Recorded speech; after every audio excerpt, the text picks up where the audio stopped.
Good evening, Speed Gaming, and welcome to another fantastic edition of the Final Fantasy Spring Tournament 2020. Final Fantasy Randomizer Spring Tournament 2020. Guess it's good for me to get all the words out there. I am your commentator, Dark Moon EX, joined in the booth by Ilmars Ubermuller. Ilmars, how is it going over there? Fantastic today, guys. I'm looking forward to this one for sure. It's gonna hopefully be a very good one. Asher is on the warpath right now, having lost the first two of his races, looking to actually get on the board now, get going, get running. I think I have the right one for Asher. I think he's 0-2. Now I'm worried I'm saying the wrong thing here. I'm gonna have to double check that. But I'm Elmors, how do you feel about their party? They party drafted this. We got Fighter Thief, Red, White. What do you feel about that party? Is that something that you'd play? I'm more of a black belt guy, to be honest. I always think they're the win to everything, but can't complain. There is something to be said for black belt strats, certainly. Let me go release the runners right now so they can do their thing, and then I will double check their standings, and we will see. Oh, no, I got it right now. Asher is 1-1 from the looks of it, so I had the wrong stats I was thinking about. So it's a 1-1 race between both of them. Neither of them really want to lose this one, though. This is going to be an interesting match, going for it all right now. Because the second you drop your second loss, then you're really worried about your chance of getting into brackets and moving on from there. So yeah, we're gonna drop the green flag and let the runners go in just a second. Yeah, you definitely want to do everything you can to be avoiding, particularly that third loss. When you're at 2, then you have to be running the table the whole way through, because that last chance qualifier is something no one wants to have to go through. Oh, 100% agree. 100%. It's something that any one of us who have already had a single loss in our belt are worried about, because you don't want to have to worry, and you don't have to worry about crunch. And honestly, next week's going to be even more killer, with the 2-1 bracket having a bunch of fearsome people in there, like Spellzap and Crab Cakes, and then a bunch of us that are just trying to get by. This is whatever happens today is going to be real scary for today and for the future. Ale Markin in chat joining us. Yeah, it was the other A name. I was getting the two of you confused.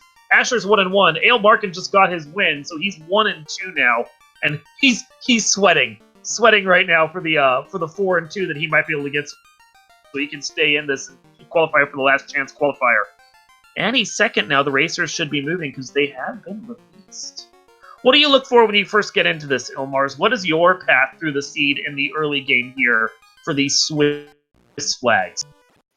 Well, I mean, everybody's hoping for the jet seed canoe floater right off the hop, but outside of that, I mean, you're looking for, particularly with this party, an early level fade.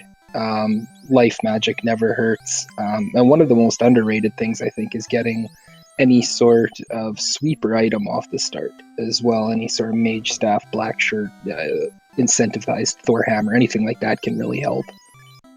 Well, we have a couple possibilities in that regard. We've got a Fire 3 spell for the red mages. Lovely to find. That's good against the undead, as well as anything that has a fire weakness. Just a nice all-around little bit of a sweeper. Maybe not the strongest, but not bad. And then we also had Harm 4 for the white mage, which only good against the undead, but a very powerful spell against them. Plus Brack and Temper. That is honestly a nice rounded set of magic right there for all occasions. Brack is good against a couple bosses. Fire 3 is going to be good against any number of packs. And then you have Temper there for the end game. Nothing really competing against each other. And an Ice Sword. Ooh, real nice start. Yeah, it's going to make that fighter swing for something sweet right off the hop. Indeed. So we're checking the first few chests. Going to see what's going on here. Asher, meanwhile, is just a little bit behind. Looks like he's doing a bit of an imp grind, get a couple of those early levels, survive a bit longer, and maybe have a little more cash to buy one of the saving items here that was here. Yeah, there's that cabin right there. Very nice. So he can save outside of the temple just in case there's something particularly nasty, which these flags seem to produce. Always got to worry about something really bad off the hop. Gold bracelet as well is going to give some really good armor for whomever is equipping that in the parties. I think I saw that in the mid 20Ks. That is not terrible. Got a free one in Toph though in the top left.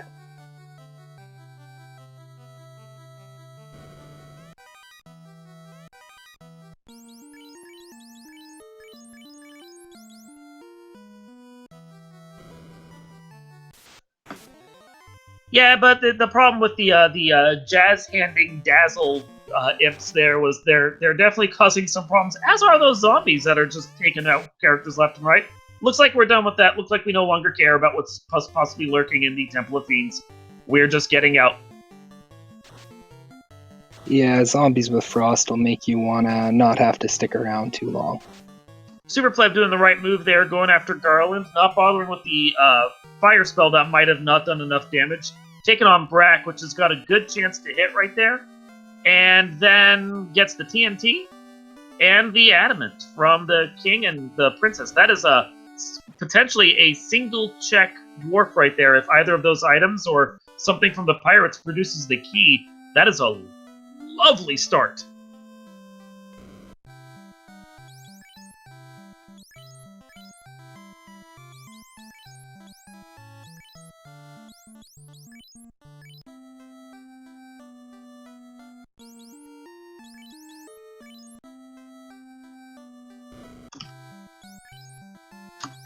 Still going back, picking up some more spells, getting things ready, while Asher is taking on his fight with Garland, going with the Fire 3, which looks like it was able to do enough damage.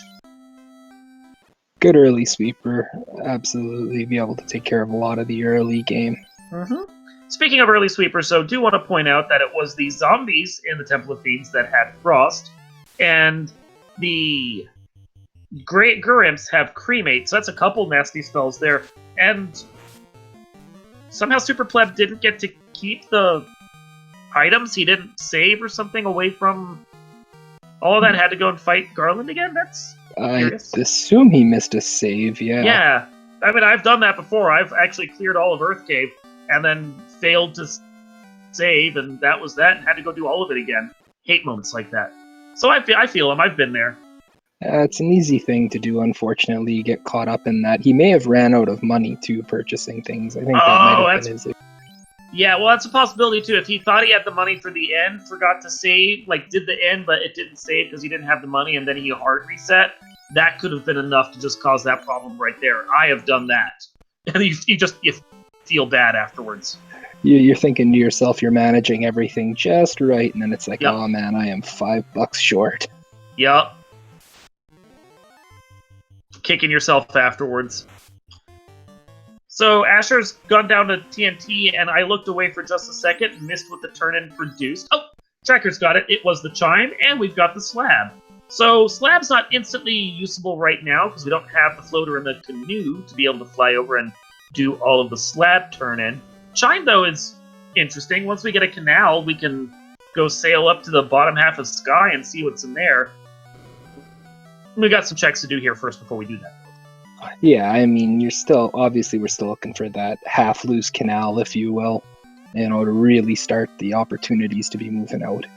Our unofficial third loose. I think we did manage to at least check all the chests that were in Topher, Temple of Fiends, and the canal wasn't there, so even though they had trouble walking out what they got, they at least know they don't need to go there again. No, there was the ice sword in the bottom left, and then there was a gold bracelet in the top left. That would have been anything of value. I mean, once they have a few more levels under their belt, it's a cheap way to get a gold bracelet, especially if they have the key, they want to go do a turn-ins. Heal 3 over at the Provoke a White shop, good for their White Mage, gives them something to do with the level 2 charges. Fast, and Lightning 2, and Lock. Not entirely packed, I would probably take all 3 of those, just so you have the extra sweeper. Lock and Fast are infinitely more useful, though, for Temple of Fiends. Oh yeah, Fast is so big to have coming at the end game, to be able to throw that on, particularly if you have a 5-hit Massa or a 7-hit Katana going with your ninja, if you're going that strat. I mean, Fast can be huge.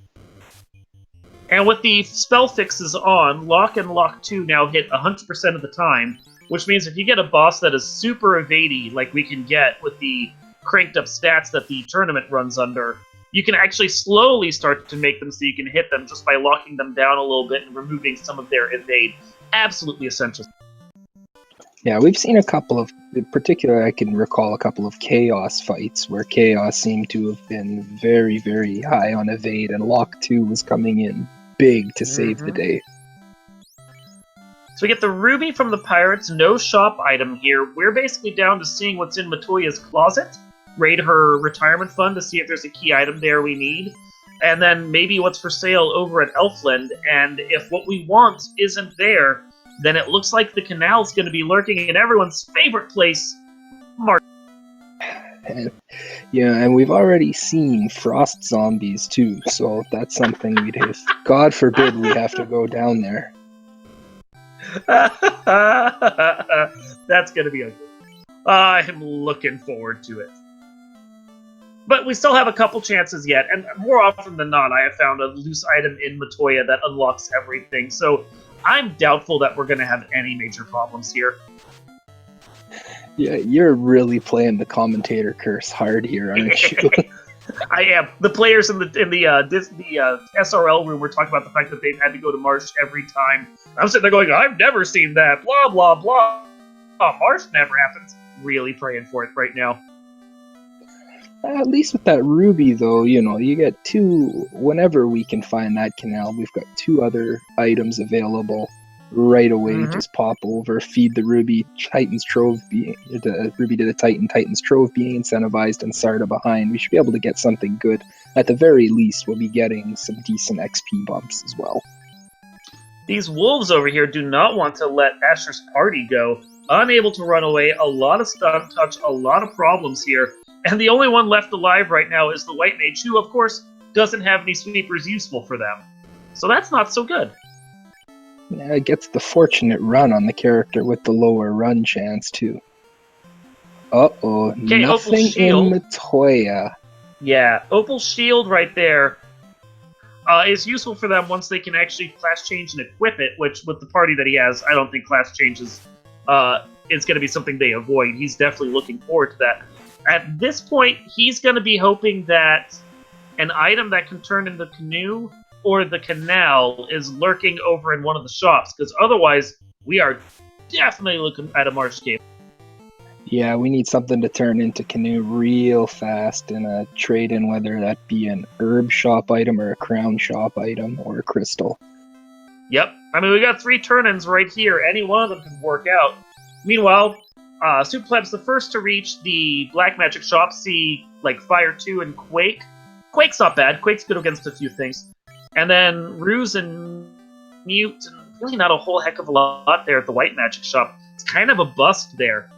Probably take Fire 2 just so you can use some sweepers, but still. There we go. There we go. Level 4 is stacked for White Magic with Fade, Exit. Yeah. Fade, Exit, and Life 2 all at the same level. You're going to have to ration charges. Yeah, it's one of those upside-downside things again. Like, for certain dungeons, you're going to want to use Exit, so you're going to want to conserve your charges of those fades for that. Other dungeons, you don't care about exiting out. You're really just more concerned with being able to get through with overwhelming damage. Fade is great. You just don't want to burn too many of them in case you need those Life 2 charges, since that's the only life spell we have right now. And then that also means that we have to consider whether or not the Fade and Life, which one you want to balance more, and Topher, what comes up to be a problem. That is just a level that is a little too stacked and you really wish was a little more distributed with that really awful level 3. Yeah, and I was literally just about to say before the level 4 magic came up was if level 4 doesn't have anything of value, danning that White Mage may be the play. And then you see that and you go, well, I guess I gotta keep him around at this point.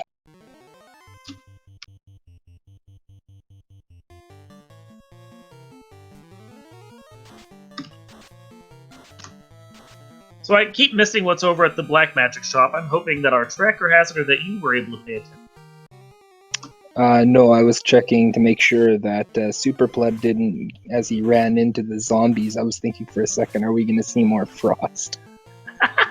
Looks like it's Ice 3 and Quad X that are the viable spells there at level 4 for the Red Mage if they don't want to take... I mean, that's wretched for the Red Mage. Ice 3, Quad X, Exit. I think Fade and Life 2 might have been outside their pool, so that's useful at least, but at the same time, you hate seeing Fade and Life 2 being unavailable to a Red Mage. So, gross. Yeah, Fade and Exit were slots 3 and 4. I'm not 100% on what's learnable at that level. I know 1 and 3 better than I know the rest. Slots 2 and 4 I think are blocked for the Red Mage. I think one of them might become available post promotion, but that's a ways off right now, and doesn't really help you right here in this early game with all these frost zombies that Asher is running into. Lovely. And they Encore, are though, back. Yep. There we go. Slot 1 and 4 is Red Wizard learnable. Okay. The red slots always confuse me. Well, if slot 4 is learnable, then that would have been the Life 2 slot, so that would open up a second Life caster.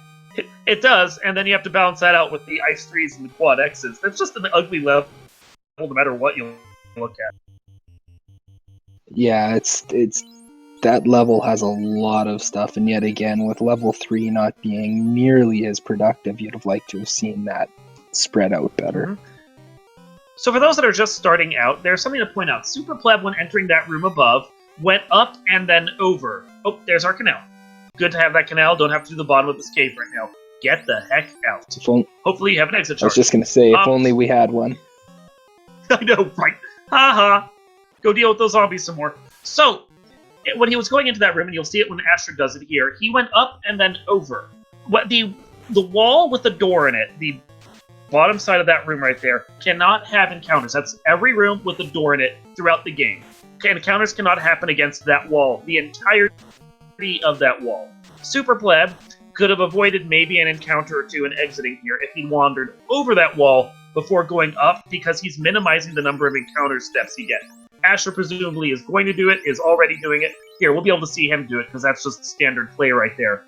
But that's one of those things that if you really want to be like top level play, you got to keep an eye out for those little things there so that you can avoid extra steps like that. And apparently I cursed Asher by saying he was going to enter that room because he was unable to enter that room. Yeah, no, definitely figuring out the very detailed minutia of routing is very, very important when you're playing at the highest levels, as it is. Mm-hmm. It's that ability to miss those, 1 or 2 encounters that, especially in a dungeon like this where you've already seen something like Frost Zombie early on, which, in the later levels doesn't really matter, but at this point, that's something that can really decimate your party this early on. Yeah. So SuperPleb is the first to get out, gets that canal, leaves. Smart.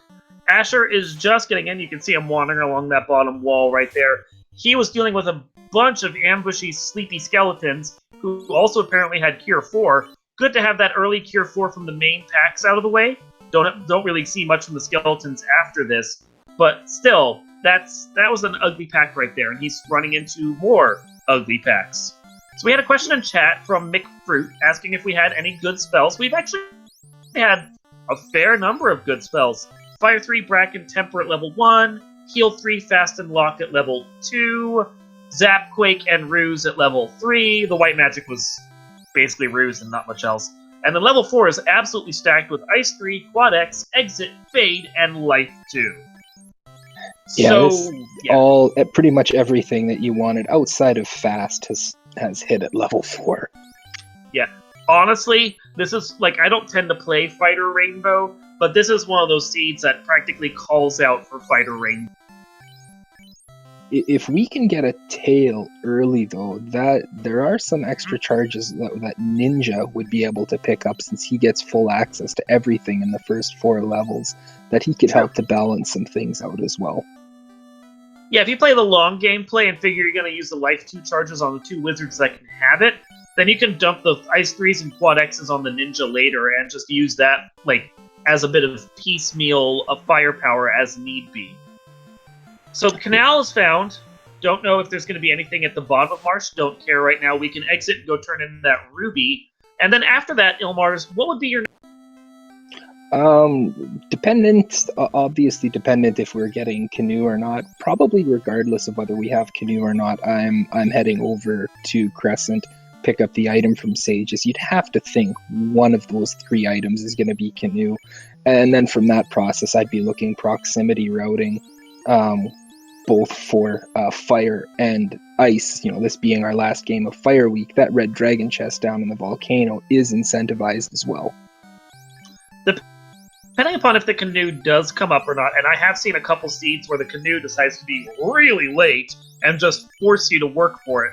There's also the possibility of that early Mirage play on the table. Remember, they did get chomped. Yeah, obviously it's completely dependent on what the seed wants to throw you here, but you gotta figure one of those 3 is gonna come out to Canoe, right? I mean, it'd be great. It's something to bear in mind is the fact that Sky is honestly a lot closer than you might think it is, because you can just sail northward from Crescent and then take just a little jaunt west and you're right there. It's the possibility of having to go through Sky and whether or not that's the play to make, because bottom 2 floors, the Mirage floors, have 19 chests. They have a lot of good monsters, a lot of which you can kill with the spells that we got at this point. It's Lightning 3 there. Melman is another good one to have. Like, there's the possibility of a good grind there as Asher turns in his slab. I don't hate a Mirage play, even if you don't have the cube yet. No, definitely if these 3 items between Titan, Sarda, and Crescent don't pull up any Canoe or anything else that kind of maybe fetch questy to be chasing down, really, then I'm on board for going to Mirage for sure. We also have to check and see what might be at Crescent as far as a shop item. We have basically 4 stores left, 2 of which we can reach right now, one of which is going to have that shop item, and that also could turn into a Canoe or a floater or something that they're definitely... Yeah, I mean, you're really hoping that you can find it before you have to make the longer sail over to Onrak, though, to be looking for a shop item there for progression. Unfortunately, Titan just has the bottle, yet another item that is not instantly useful to us. No, nothing that we can really sink our teeth in and run with yet. Still just kind of following what's available. Arachne is trying to sink their teeth into Asher right now, get a nice little ambush in before he can do anything, giving Superpleb just a little bit of time to catch up. So it's Sarda and then the Sages, and we're going to see what the plan is from there. Without the Rod, Earth feels like it's off the table. Until they get Canoe, Fire and Ice are definitely off the table. There's a lot up in the air right now. Yeah, you're really banking on these next couple items to say, well, Herb gives us the opportunity. I'd be sailing around the south dock of Elfland, checking that in, and then heading over towards Crescent. I might even do the Crescent check first, and then just sail down and around from there to go hit the Herb and see where that takes me. Because if there's nothing instantly available from either of them, might be worth the chancing it just to like sail down and see if like the on-rack shop has your store item.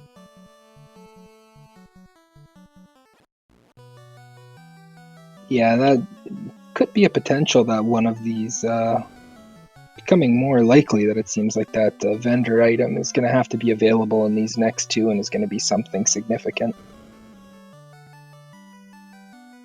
On Asher's side, we have Gerwolves that are imitating normal wolves. They're disguised.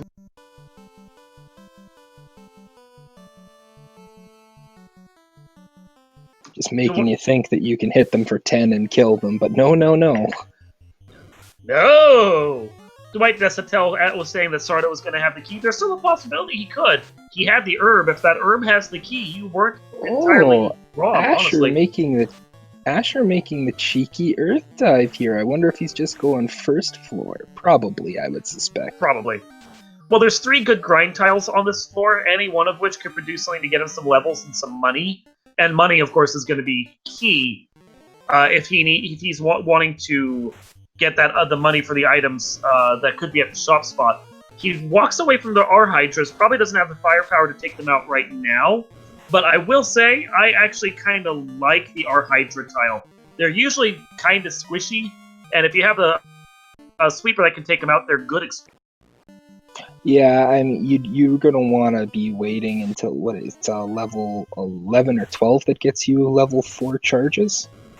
which has both Fade and Ice. Ice 3, yeah. Yeah. So Yeah. Once you're there, that would be a fantastic tile to keep in the back of your mind. Curiously, doesn't check the other 2 grind tiles there in the Hall of Giants, just walks away. I mean, I understand the play to go there, but if you're in that area, check all 3. You never know, that 3-eye grind could be sitting right there. And they're generally squishy and hit for nothing. Like, that's one of those ones where, like, you just want to know. And even if they aren't squishy right now, you have that item, like that piece of information in the bank. The second you can do something with it, you do it. Yeah, there's a couple of good tiles, like the 3-eye grind tile. Also, if there's a Gurmadusa tile, those tend to be... That would be even better right provided now. they don't roll any touches. Yeah, provided they don't roll any touches, that would be the issue. Yeah, but I mean, they have level 1 Fire 3. That is, like, instantly useful. Oh, look! Sky, sky, sky! Cube is on the table. Oh, boy. That opens up the entirety of that dungeon now. Yep, so you wander over to Sage's, you go get the key item from them. And then I think if they don't have the canoe and it's something that produces the canoe isn't lurking at their item shop, you just instantly wander over to Sky and just deal with that, because the seed is saying, hey guys, Sky's on the table, why don't you come over to Sky, guys? Yeah, it's really, really throwing it in your face at this point. And while you're gonna have you're gonna get while you're gonna get some good levels there, you're still gonna you're gonna have to probably get to 14, 15 before you'd feel comfortable diving the actual Sky part. You just of that. Sit outside, use your Fire 3 charges and take out some vampires on the bottom floor, because you can pull a grind on them pretty quick. You can kill like 2 or 3 packs of them and have all the levels you need for like deeper into that place. Drop a house, move on with your life. It's not a bad plan. No, may also look to see what's on the power cycle right out of or right outside in the desert as well. Sometimes you can get some, imagine an Encounter 8 T-Rex sitting on the power cycle. So no loose item here, or shop item here, but he does pick up a house and a bunch of tents, and some more heal pots. Like, all that he's doing right here tends to lead me to think that the sages don't produce something he can use. Then, yeah, I think the Sky play's on the table. I don't think there's really much else they can do. Not unless you're willing to dive the other couple floors of Earth or go back to bottom marsh. What do we got? It's the tail! That's boy. Not useful. Yay! So, what we have... Yeah, so as you were saying, what we have is the bottom of marsh, but not the key-locked areas. We have... Sky. And that's it. So... We've got floors 2 and 3 of Earth, if you really wanted to do something. Or there's also the little bit of the longer jaunt over to On-Rack to see if that shop item... if there's the shop item there. Yeah, I mean, you can do Earth floor 2 and 3, and then exit out because you got exit.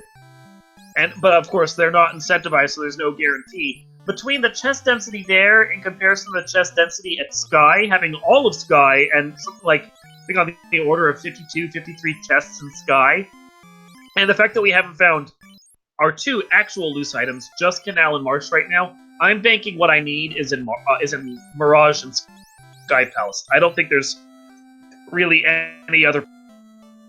No, the numbers totally say you've got to go to Sky at this point. I feel like we need a meme of Justin Timberlake going, "It's gotta be Sky." It's gonna be Sky. Thank you. I wasn't gonna sing it, but I appreciate that you jumped in for that. I am here to humiliate myself for the fans. For the fans! It's for you, chat. It's for you. So we got trolls early on this encounter table right here, and I see that Asher's been doing some grinding, or at least took a fight while he was here as well. Thief's kissing dirt. He doesn't seem like he cares too. That's actually a good plan. He looks like he's going to 3-man this as much as he can. And something to think about is, along with that Fire 3 that he has, he also has Harm 4. That puts those fires on the table for me, like instantly. That's a great combination of spells to have for Sky. Or for Yeah, there you can get rid of a lot of the undead packs that are there, particularly if you can get a few fights, like you were saying, on the vampires if they show up early in the encounters. Yeah, they're in there along with some whiz vamps as well. If you get enough spell charges going and you have houses to work with as well, you can then get yourself up to the ice 3s, and that will take out some of the Cerberuses that are sitting in the bottom there as well. Some of the stuff isn't going to be as easy to kill off, like the guards and so forth there. But you get up to level 4 with those fade charges too. Was it Manticores or whatever that are on the first and second floors? Those will die as well. And then at a certain point, you're powerful enough to go take on the top floors and not stress as much. Superpleb doing that Sky play. Yeah, and it looks like Asher's taking a few more Pete encounters here, and I want to say thank you, Space Drake and Dwight. You're very welcome. For your sacrifice, they were appreciating that. Yeah, I like Superpleb making the dive, going in there all out early.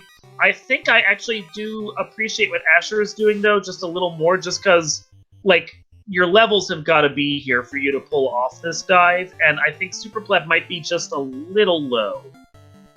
Yeah, it's great if you're getting the encounters like the undead ones where your Fire 3s and your Harm 4s are useful, but you start getting these Nightmare and Evil Men encounters and the Chimeras and that, they're not as friendly towards fire. You're going to need those ice charges at 4. Yeah, the Nightmares are weak to ice. I'm not remember exactly what the Evil Men are weak to, but they do take decent damage from the ice spells. Plus, you got Fade at that level as well. That's one of those packs where you're sitting there going, maybe I'll come back to you when I have some level 4 charges. Ooh, Medusas have Glance. I think that's actually pretty much vanilla. I was going to say, I'm like, that's vanilla. Medusa's turning you to stone, doing what they do. Is Ooh, this even randomized? Aegis. Excal and Aegis there on the first floor. A little bit of a starter pack for your knight when you can finally get that floater, as we have tail already. He ignores the Aegis that was there, but he does do a reset to go back in. You might be wondering about that. That's because he didn't want to deal with all of his guys being stoned. So he just wandered in and grabbed the Excal, which admittedly he can't use right now, but is a good item to have, and just figures he'll be back later. Yeah, he might even run back in at this point and grab it after this. He just wants to maybe do this sort of one step at a time, and again, being these levels, it's going to be harder to not do that. Well, he also knows where it is. He can always come back later and grab it on the way. It's first floor. It's easy to get to, especially if you just land the airship nearby. Now, here's a pack I like. These vampires. These are lovely. Yeah, this is exactly... And then they throw out Blizzard and instantly ruin what we're about to say. Nope. Take back everything I said. Those are gross. That's the one pack that we were probably banking on, that both the runners were banking on, saying, okay, if we get these, I should be able to take them out, and then they instantly throw a monkey wrench in that. Yeah. So that was fun. He does find another pack, and he's able to take them out, get himself a little bit of levels there. I mean, he's only level 8, level 9. Those are...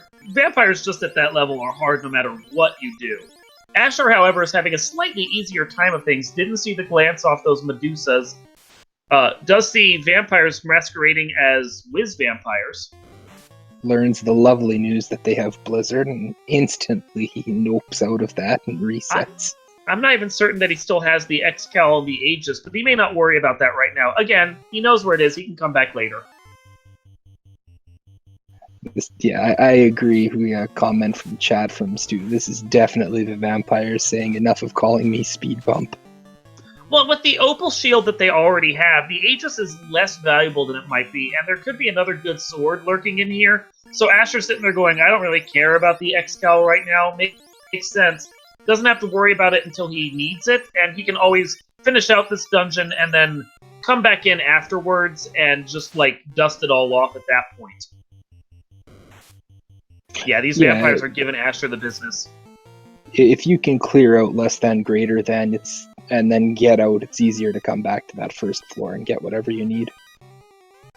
That might be the plan too right now. Just see if they can even find out what's in here. But Asher is getting the runaround from those vampires and is struggling to finish this place out. You did get a ribbon. Not a whole heck of a lot. Oh, was there a ribbon in there? Okay. Yeah, there was a ribbon in take there. my question.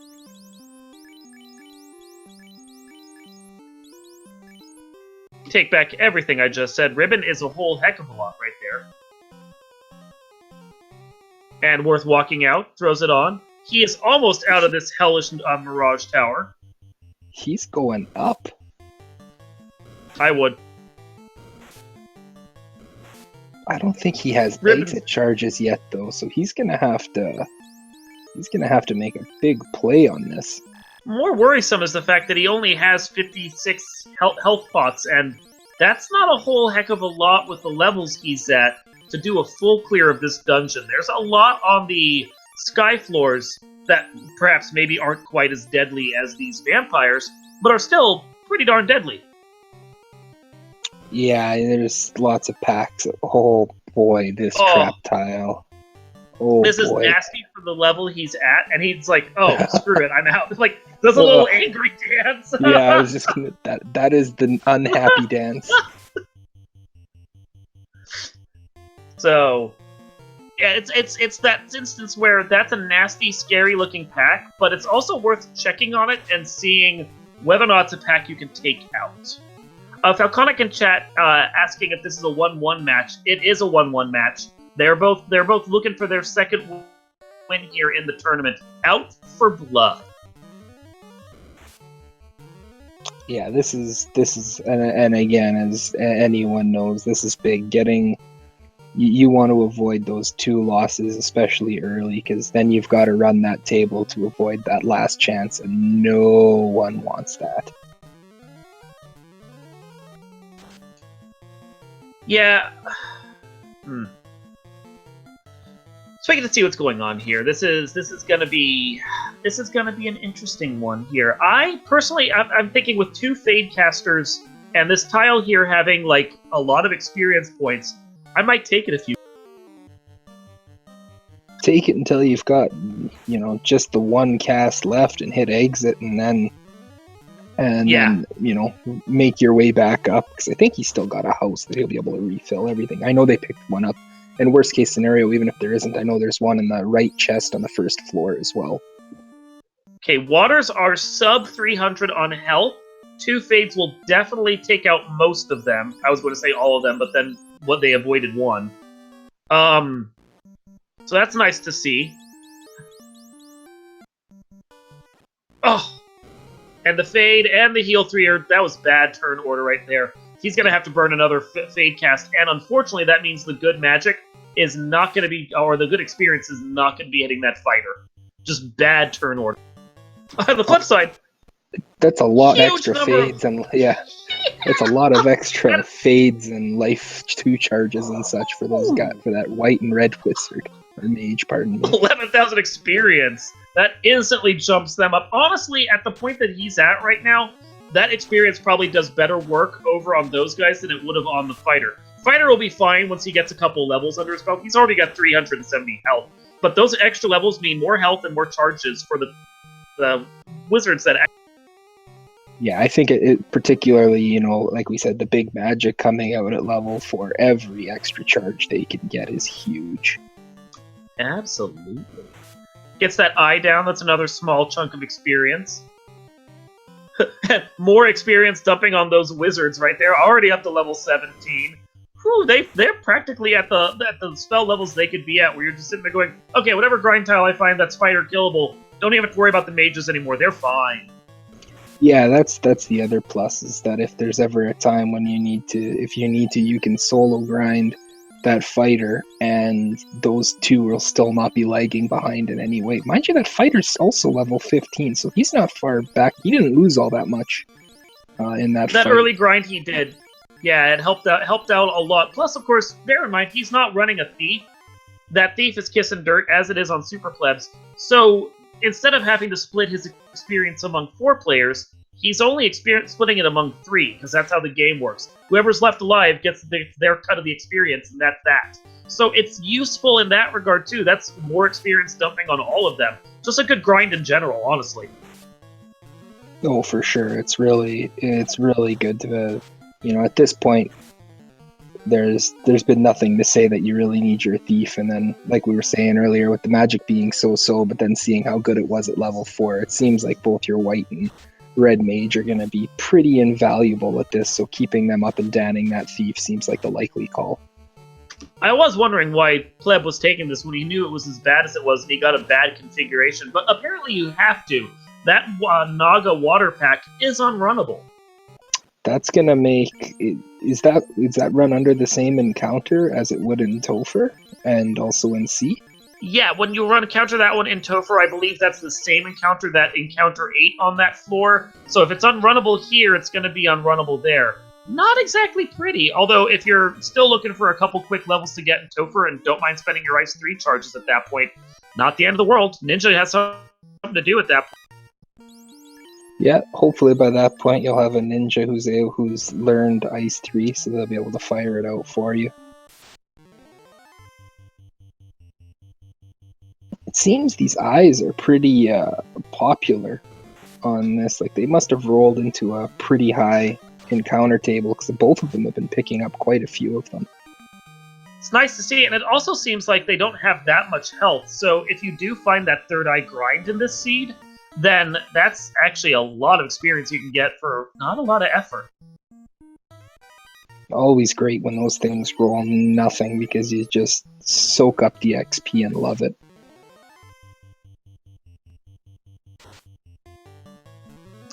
So we know there's the X-Cal and the Aegis on the bottom floor. Ribbon is on the second floor, and then we've so far found some flame armor, but as of yet, not a whole heck of a lot else that's interesting.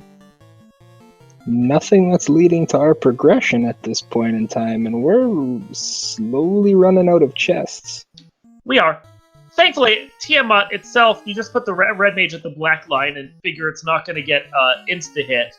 Like, I'm not worried about them taking out the boss.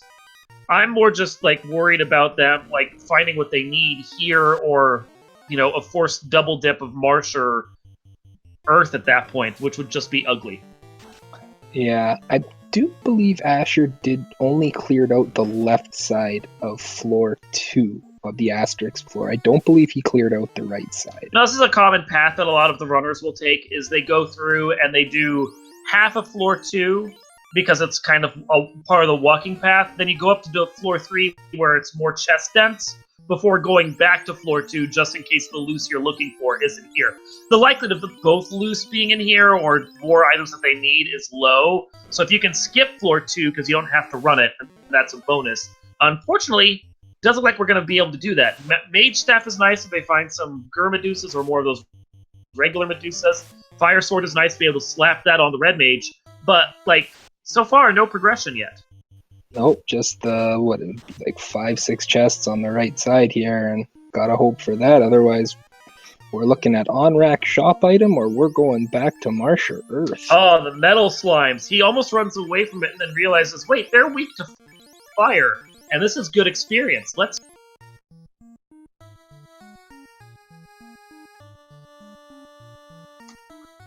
Unfortunately, oh, good. So they do look like they have less than 200 health. He just had a couple bad rolls at the start. Yeah, I was also going to say I'm surprised that he didn't fire out that mage stick with the fighter, but he's doing it this time. He was probably hoping one Fire 3 could be enough and he wouldn't have to worry about it. Saving time. If the Fire 3 can kill all of them, he doesn't have to go through 2 rounds of casting with the Fire 2 as well. Save the frames. Yeah, until one of them low rolls, and you're going, ugh, great. Yeah. Now I have to go around 2. Ambushed by rock galls, but thankfully they just go for the slow, and they all seem to be trying to punch him to death. I mean, not fun, because you want to be able to get the experience off of them, but the Fade cast should be able to take care of that. Fade and Zap, no less. Wise move, knowing they don't have a lot of magic death. Was just gonna say, throwing out something like Zap on them is real smart, because they always have a low M def, and so probably gonna roll low as well. and we have nothing in Sky. Wow. So, Marsh or Earth is the play at this point, and I feel bad for them if they have to go double dip Marsh. I think I'd go do the Earth play at this point instead. Yeah, I would agree. As one of the main hashtags of this, of Never Marsh, having to already do it once, you really don't want to go back there. But then again, diving Earth without the rod is also just as annoying. It is, and the unfortunate thing is those zombies that we don't want to see are in both places. Like, there's no winning at that point. Yeah, you're dealing with them, at least at this point, particularly on Asher's side, being at 16, 18, I believe it is. That blizzard isn't going to be nearly as bad. Asher doesn't finish out the dungeon. He clears out all the chests, but doesn't decide to go and take out Tiamat. Curious. I mean, I get that he wants to save those experience points that he got. Good levels right there. But even after exiting, I would just go back in and just go try and take it out, because you got Brack, you got like level 18 on most of your guys. That's surprising. Yeah, I figured he'd have at least given it a go, and maybe it's the Bridge of Destiny that scares him more than the I mean, it's a possibility. And the actual Tia fight. Yeah, I mean, it's he had decent safe levels, and exit, pop a house, because he has, I think, a couple more houses. He got one down in there, that's for sure.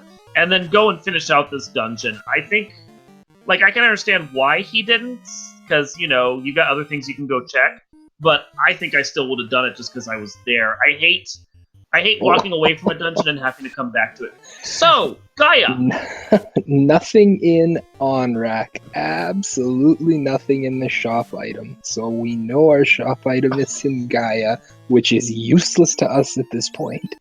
And a nice slap in the face as well. Warp and Lock 2, sitting at the level 7 shop. Good luck getting those for your red mage, guys. I'm so sorry. Yeah. Don't learn any level 7 black magic from on-rack. No, that's a bit of a pisser right there.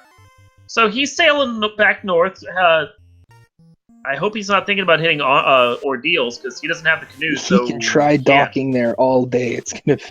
It's just gonna be a long stare at it. Just long stare at that river as nothing happens. So, yeah, I don't like doing Marsh. I don't like doing Earth.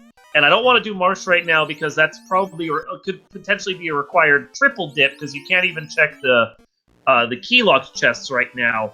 I feel like Earth has got to be the place to go next for Asher.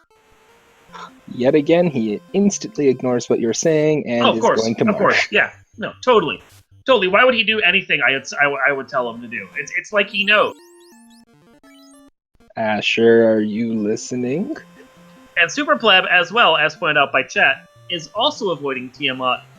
I don't agree with this play. Level 16, level 17, level 18, wherever they're at right now, that's plenty of levels for Tiamat with Brack. Like, sure, you don't have a good sword, but you don't need a good sword when you've got Brack. You wander up, you Brack 4 or 5 times, it'll hit sooner or later, you'll be fine. Worst comes to worst, you have to do it a second time. It's really not that big a deal, in my opinion. Yeah, if you exit out, drop that house, it's a quick run up, outside of the one where the blue D tile is, where you're gonna deal with those Nagas and white. The Nagas and waters. That's not a huge deal. Plus, that's good experience anyway. So yeah, it's fantastic experience at that point. Like, I don't even think that's a downside. If I'm really that worried about Tiamat, I know I have 2 or 3 houses in my bank. I'll just bat blocking him.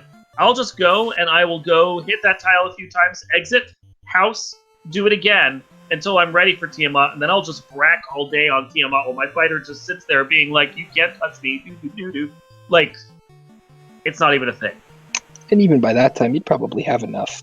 You'd have 6 or 7, 5 or 6 fade charges that you could just have that white mage jumping them in her face as well. That might be enough in and of itself to take her down. You can, low health roll Tiamat, and you could take her out with the fades while you're trying to do the Bracks, and the fighter just takes all the hits.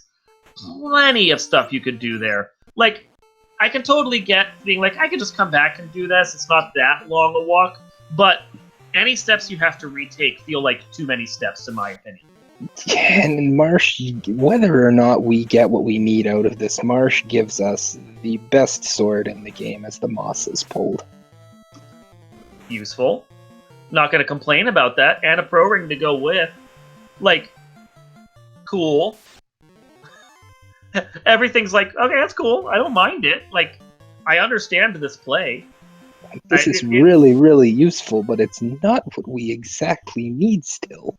Still looking for that progression. Like, and it's not even something that like Pleb is probably going to forget, especially if like he has to come down here because the only thing they find over at Earth, for example, is the key. Like, we're still looking for progression right now and haven't found jack. Yeah, this has been really, given all of the items and incentive locations that we've had access to have this many things. Oh my god, and Marsh doesn't have anything. Marsh doesn't have it. It's gonna have to be over at Earth. Marsh has to have the Mazza. To have this many places. I mean, Marsh had a couple things. Marsh had Mazza and Pro Ring and a worm tile.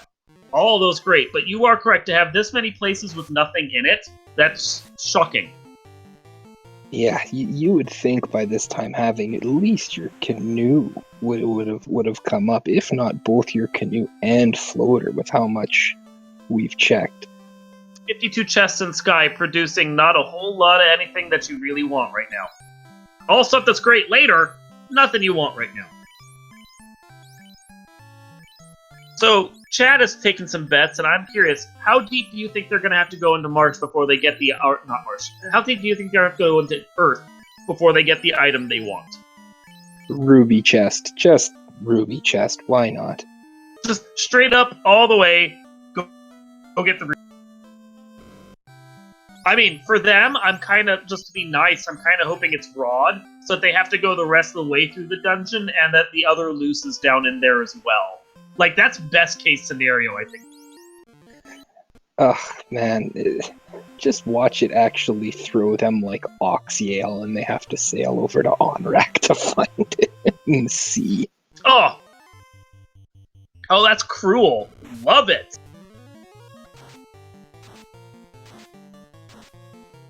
Go into sea, and they have to, like, go dive down and find the key or something. That's just wretched. I love it.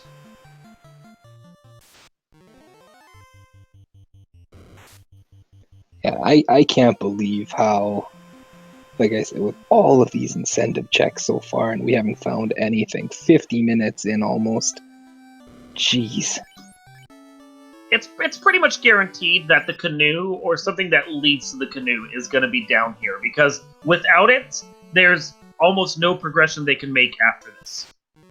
Yeah, whatever it is, it's either leading us to the rest of this dungeon, a key which is going to have it, Oxyale which gives us access to sea. I mean, that's it. So we're coming down here to this little mini treasury right here on the Earth floor. Gonna see these R-Hydras. Even though he gets the instant run, he decides to take the fight anyway. Can't blame him. Good experience. He wants that right now.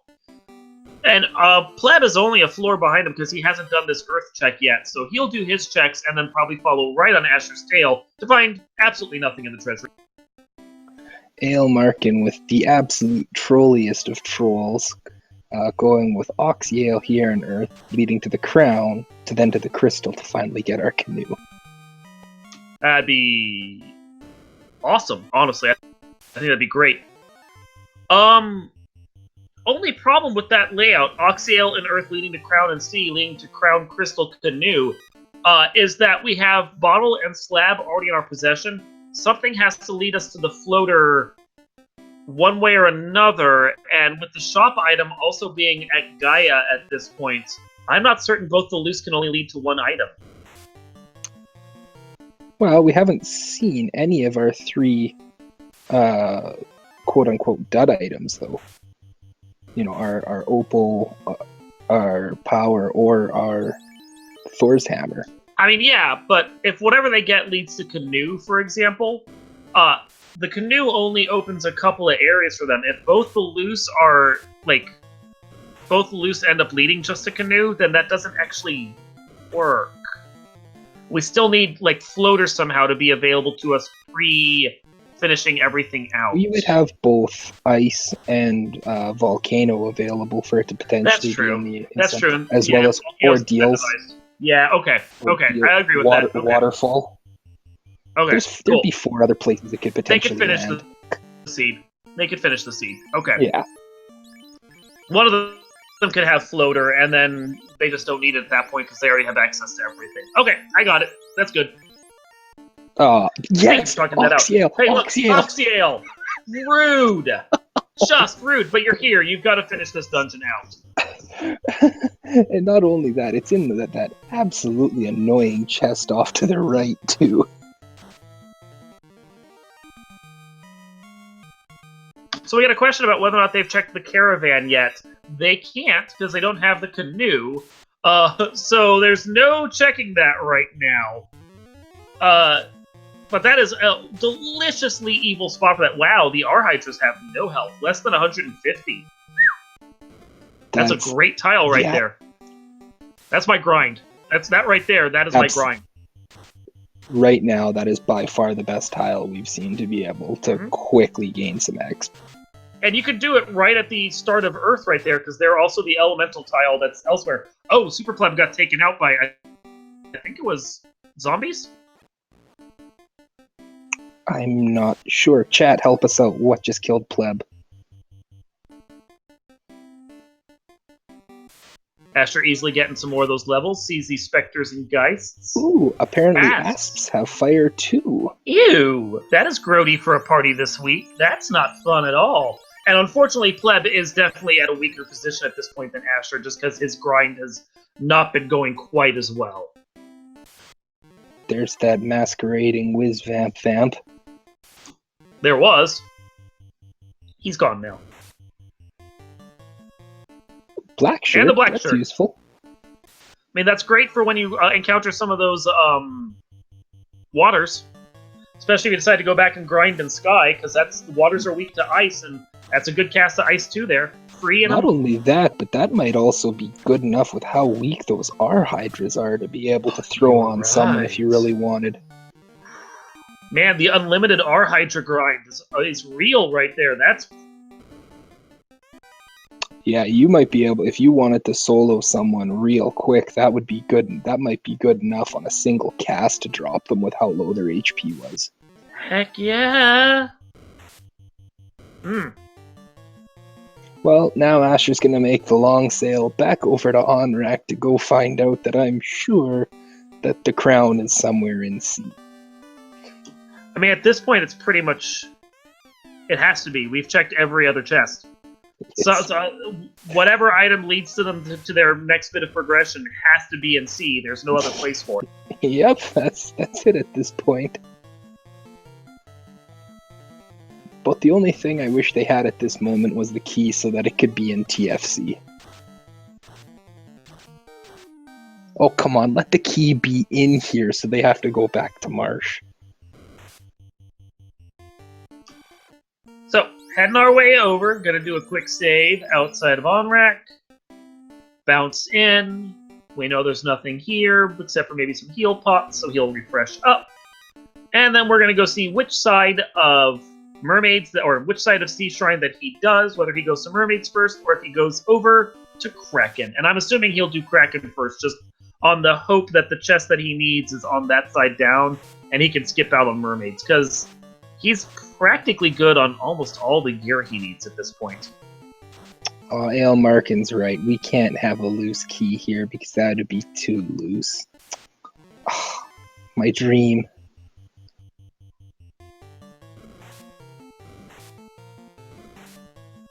Yeah, he needs... It's got to be Canoe or something that can lead to Canoe here is essentially where we're at. Yeah, it's got to be some sort of... Either, yeah, exactly, the canoe itself, or we would have access to Crown or Crystal at this point in time that could lead to it. Yeah, because as you pointed out to me, because I completely forgot, second you get Canoe, you have Volcano with an incentivized chest, Ice Cave with an incentivized chest, and Ordeals with an incentivized chest. And I would do Ordeals first because you're right in this area as soon as you're done with this dungeon. So it's like... I'd scoot up to Waterfall first as well. Oh yeah, and Waterfall. Thank you for reminding me. Completely forgot about it. Not used to doing Waterfall after C. So yeah, there's 4 key items that he should check, any of which could open up the end game for him at this point. I think, like, it... And, Floater and whatever else you're looking for is all going to be there.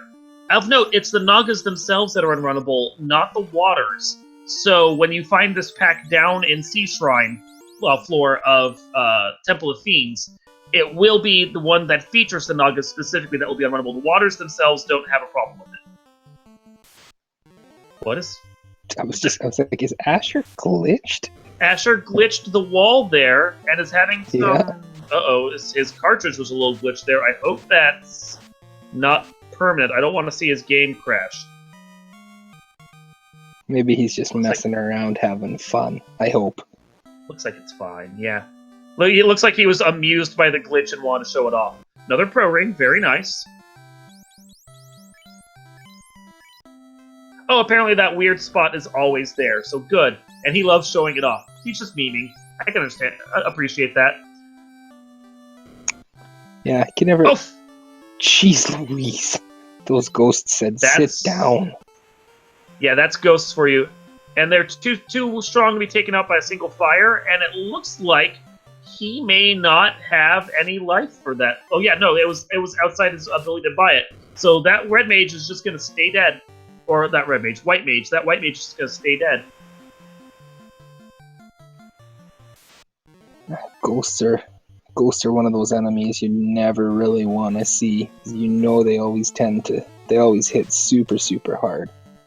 Not my most hated enemy. Tanks. Yeah, not my most hated enemy. My most hated enemy is here in this dungeon, though.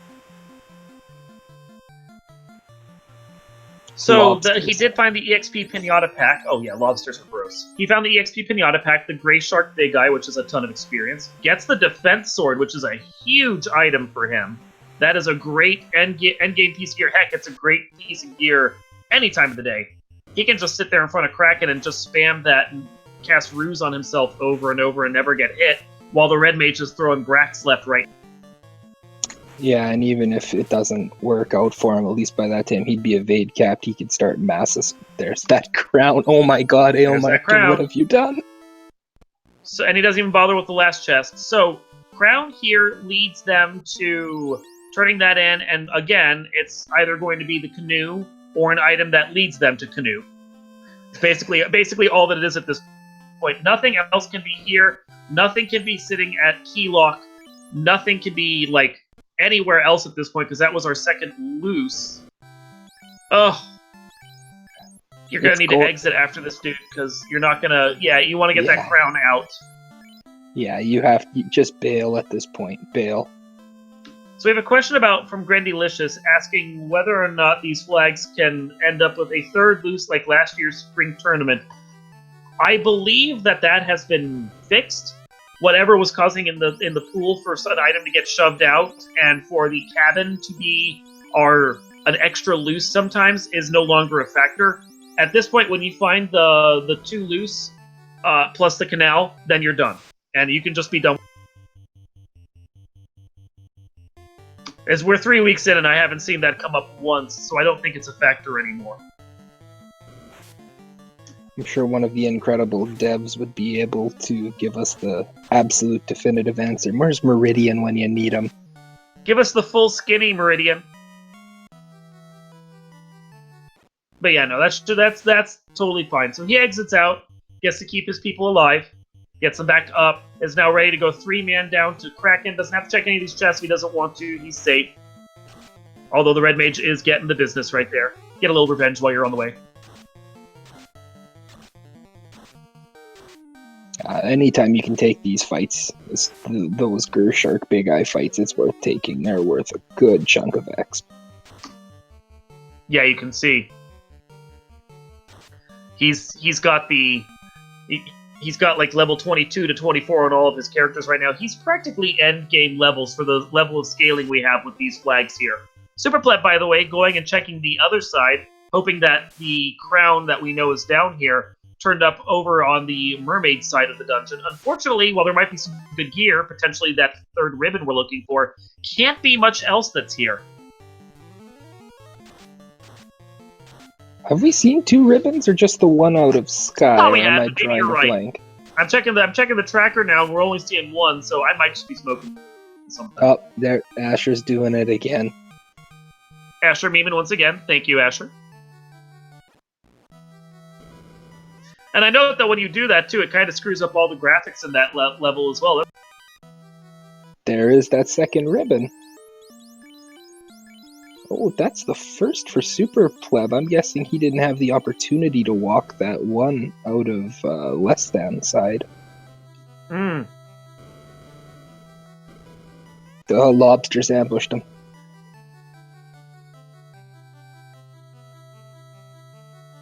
Run, Asher, just get out.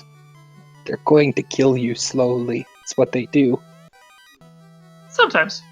Sometimes he seems fine. He's got this. It's fine. Sometimes they also kill whatever. you quickly. Ugh, I hate lobsters. They're like, even from my vanilla days of this, I don't know why. I always felt like they just always hit way too hard for what they are. Want to thank RPG Limit Break for coming in with a raid of 125 people. Oh! That is fantastic. We appreciate it. Thank you so much. Welcome to the Final Fantasy Randomizer Spring Tournament 2020 with a match between asher1611 versus the Super Pleb. We are about an hour in right now, and as soon as Asher is done with his Kraken fight that's coming up in just a second, I will give everyone a fun recap of this really gross seed. Yeah, you guys have joined a fantastic one. This has thrown us some fantastic loops right off the start. So we have 3 men coming in for the Kraken fight. Fighters just going all out blades. 4 hits for 267. Ooh, Kraken has stunt touch. Fade comes out, does another 117. Fast was also hit, but Fast is not going to be too useful. We're just going straight up Fades now. Going to see if Overwhelming Force can take this out. Another 115 from the Red Mage is able to do it. Some of them go up to level 24 and 23. Kraken is down at 1 hour, 3 minutes, 47 seconds. Asher is the first of our players to get a crystal on the board. And with that, let's go to the recap right now. So when we first got in, after dealing with some not-so-fun enemies over at the Temple of Fiends, zombies with Ice 2, for example. I think that's what they had. We had the King with TNT and the Princess with the Adamant. Sailing over to the Pirates also got you the Ruby, which opened up a few more checks that we could do.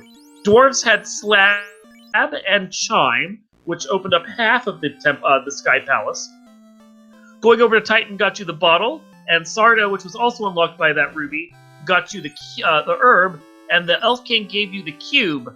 But sailing over to Sky and doing that, which both of our players did, returned some gear, some levels, but really not much else. Old men at the sages at the Old Men Circle doing yoga had the tail, again, not immediately useful.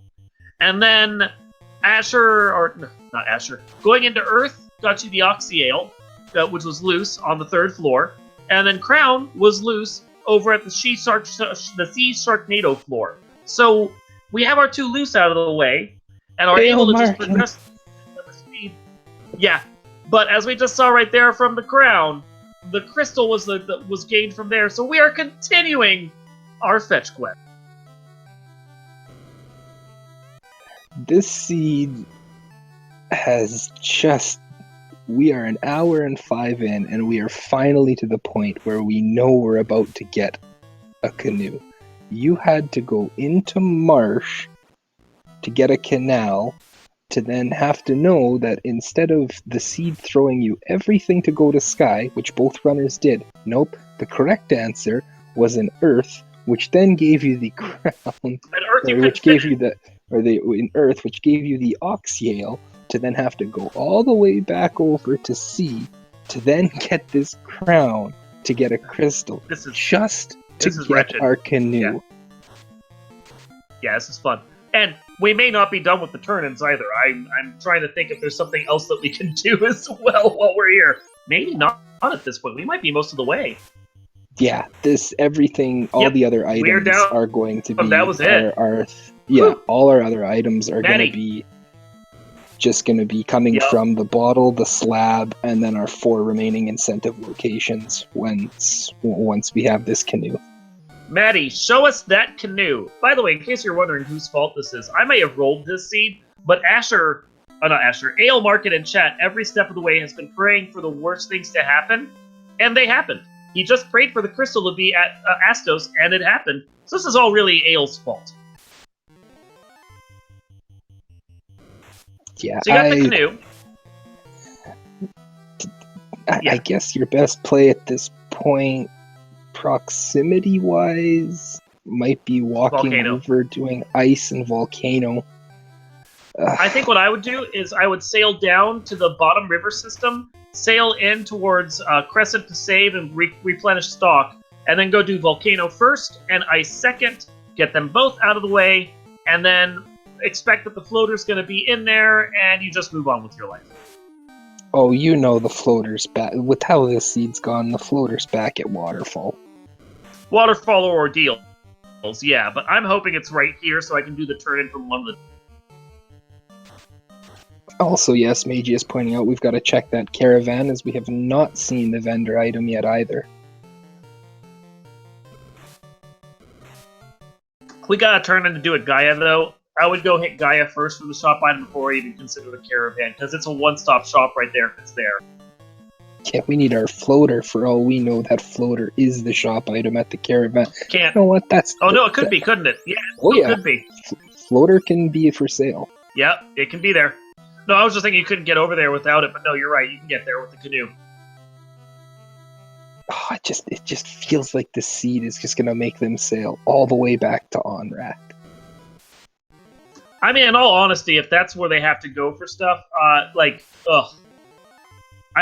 starting to sit there going, do I really need this floater? Maybe what I need is in other places, and I don't even have to think about it. I think you are, though, because you're gonna need... You would need both that slab and that bottle to turn into opal. Well, yeah, but we already have volcano access. Yeah, we already have volcano access. We already have sky access. We already have sea access because we just finished it, and we could have finished sky while we were there. You're hoping at this point, maybe that rod is one of these 2 key items here, and then you don't have to go get the floater with all that sailing. Now, bearing that in mind, if you don't get the floater, you can't use that pretty vorpal we just found right here, or the Excal, or the Opal Shield, or anything else they've earned that's great. Yeah, there's a bunch of stuff they got that they can't use. But at the same time, then you don't have to spend 15 minutes sailing around the world. So... Yeah, you've got a Massa. I mean, at the very least, a fighter swinging a Massa can hold their own. And you've got fast at level 2, so... You've got the ability. You got temper. You got the defense sword. You've got flame armor. It's dragon is better. Opal is better. Yes, but flame is not bad. I don't think there's anything necessarily that's saying you have to class change, especially with Life 2 being available to 2 of your mages. No. Necessary? I definitely don't think necessary, but I think desired would be a good way to put it. Yeah, desired definitely, but I think at this point, the amount of time I've spent on this seed, I'm starting to sit there going, where's my opponent at? Did they do the early Earth play? I think at this point I just need to get up and go. This is an interesting seed for that, because there have definitely been a few gambles. Particularly, did you gamble Marsh right away, which would have got you out of that canal a little faster? Did you gamble going through Earth right away? Asher's barely checking anything at this point. No, he, in both of their shoes, do you feel behind? Would you feel behind? I think for both of them, I'd feel behind. We know they're basically... they were lockstep for the early game, and SuperPleb is only starting to fall behind because he decided to go check Mirage. Or not Mirage, the mermaid side of this dungeon. And getting, the item he needs in basically the second to last chest possible for him at this point.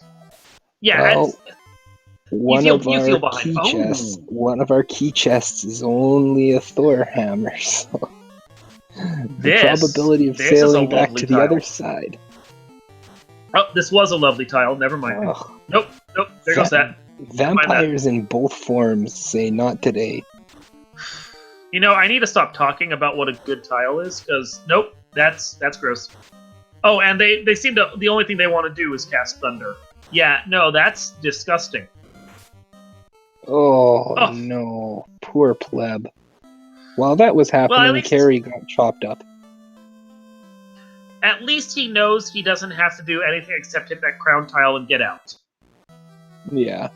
But yeah, Carrie's gone. That's 2 on the board. Asher doesn't even bother going under Crescent to try and save anything. He's immediately river sailing his way over to Ice Cave. Gonna go see if he can get something a little better than that. So note, don't fight that tile. No.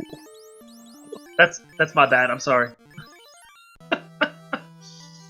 Of course, without warp, you're gonna have to do the whole longer progression of this to have to get that one chest.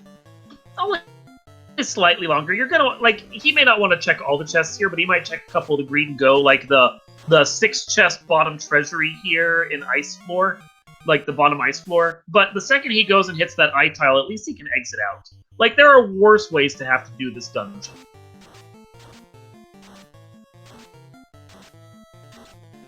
So we got the question or point from Dwight Desatel saying that something has to be in ice.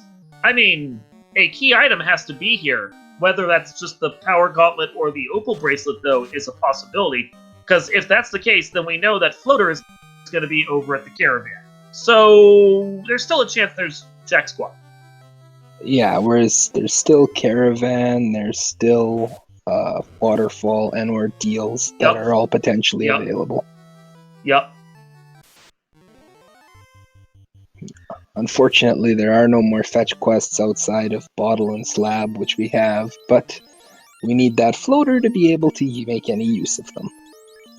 Mm-hmm.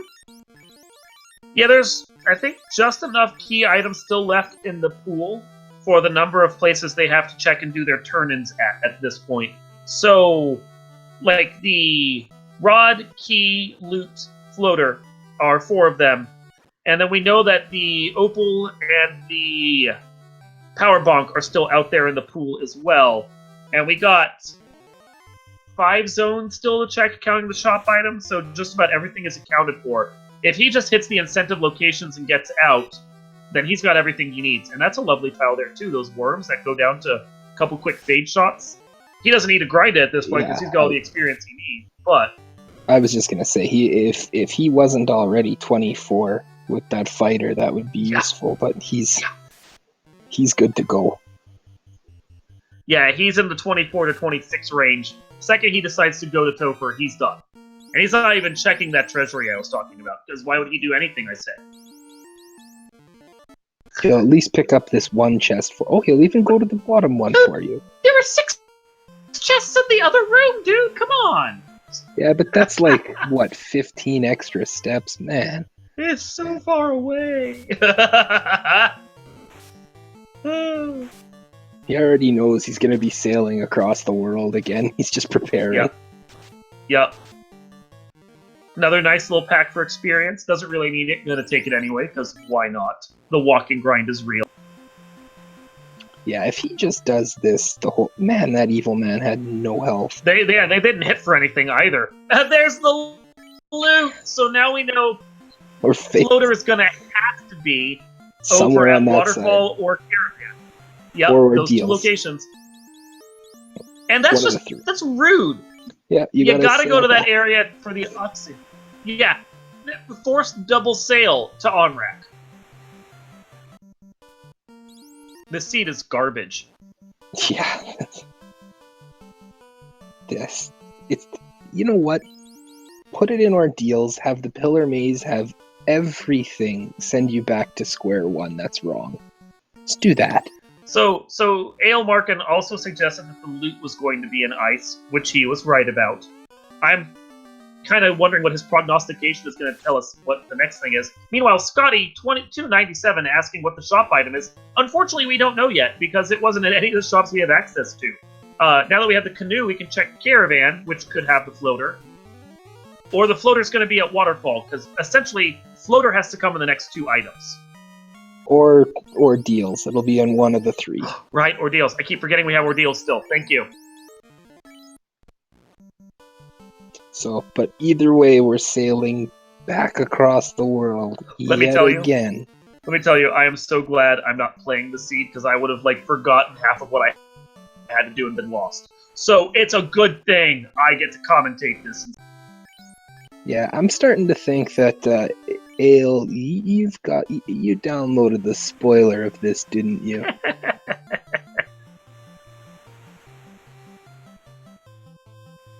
Well, we're not suggesting that you'd use the spoilers in your own seeds. Of course not. You're a man of honor. But for someone else's.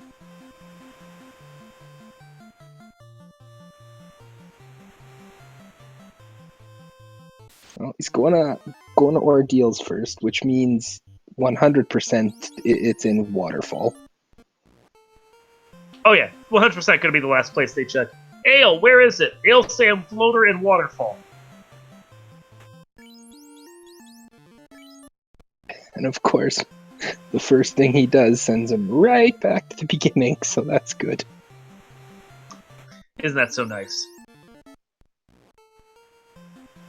So I don't know how you do it when you're tracking one of these, but I kind of talk to myself and say the pattern over and over again, like top, bottom, top. Yeah. This one right here has four of them. Yeah, the 4-1, I'm a big fan of picking the same one the first time through. So if I'm always going to pick the bottom of the 2s, so that if it's not the bottom one, I know it's the top one. And then when I get to the 4 room, I just go sequentially and hope I remember. Asher's looping. Looks like he got sent back around because of that second tell. That 4th, and of course it's going to be 4th pillar, because why not? Heck yeah!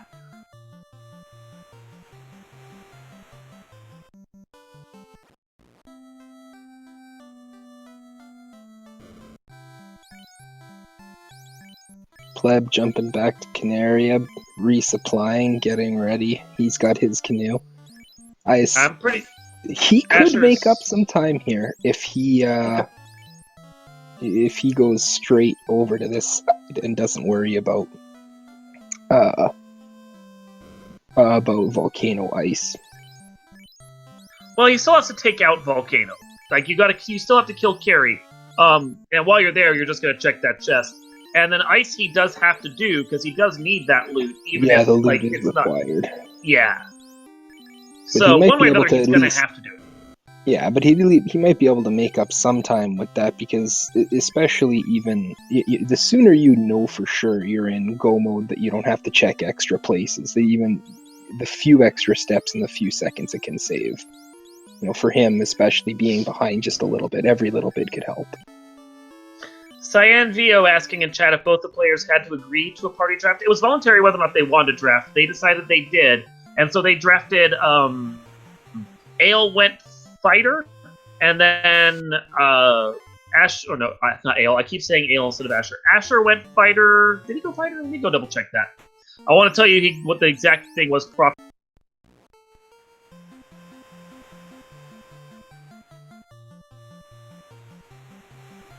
Here we go.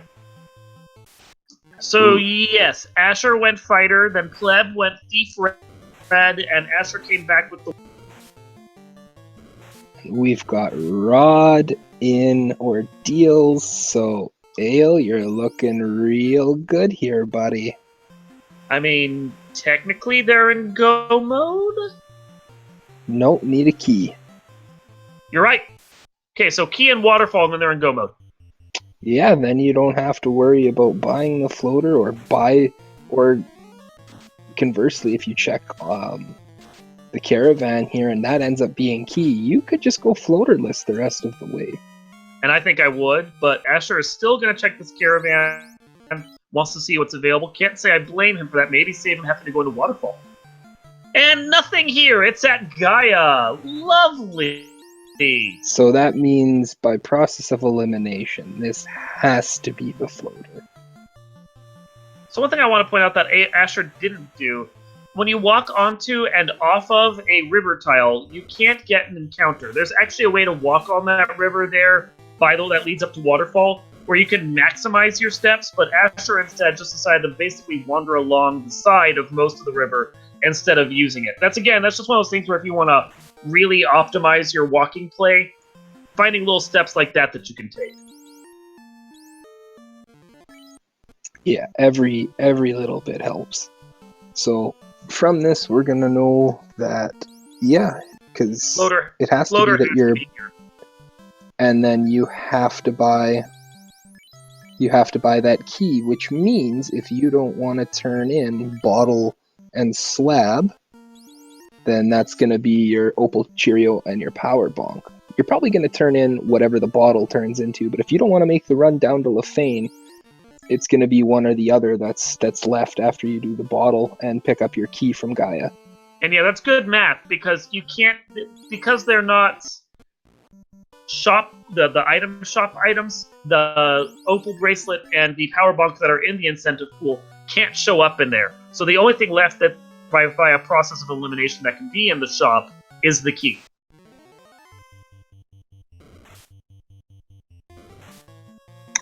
Yeah, and then I think you're really hoping I'd assume you're hoping for bonk out of bottle, and then you can just say no thanks to the Opal Cheerio and never have to go down to Lefane.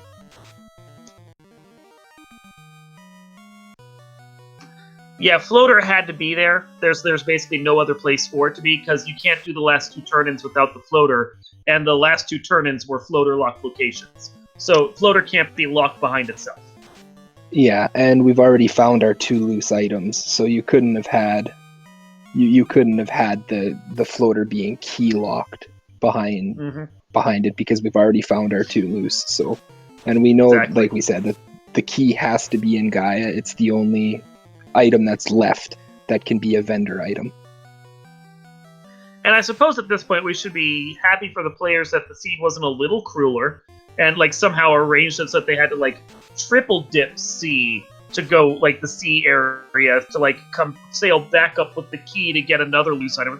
It could have been worse. The seed could have been more obnoxious than it is. Not by out of bounds bat, but not by much. Not by much.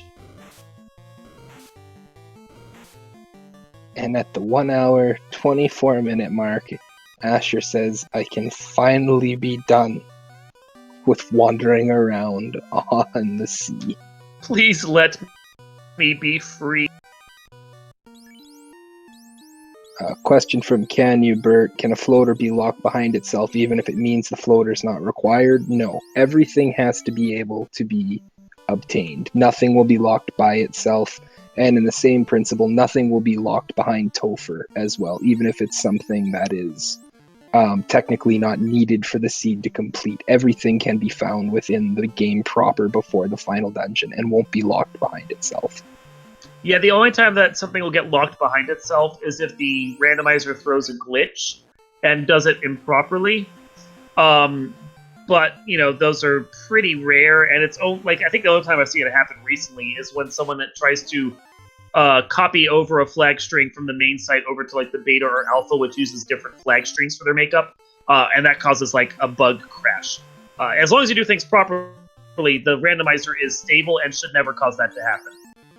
Asher doing his class change so he can equip any of the cool items he has gotten, like that 4-pole and that X-Cal, and maybe that Aegis if he goes back. Because he will be going back because he hasn't done TMI. I think he had the Aegis on. Did he? I didn't see him walk out with it. So I thought I just saw him equip it, but I may have been going crazy. That's cool. I didn't see him walk out with it at the time of the Mirage, but I may have missed it. In Viz level 7, at least he has a white mage. Yeah. Well, plus that's the... No, that's not the red mage slot. It's black is here in Gaia, not white. And there's that key we were talking about that we knew had to be here. At least it's nice and cheap. Silver lining. I don't think at this point you're exactly worried about money, considering all the grinding, particularly that's been happening. What do you want to now buy? You're really hoping for 800 houses. So he has to do the nice last long walk. Well, Opal's nice. He's here It would not surprise me if he does the long walk for the power bonk too, just so he has that extra bit of protection come Topher time. I believe he already did translate his slab as well when he Yep. was in Melmond at one point, so... Yeah, he did that early when he had the chance, so at this point he knows the bonk is here. May as well get it. Like, he already has go mode. He has everything he needs. He's just here to pick up the last bits of gear and get out.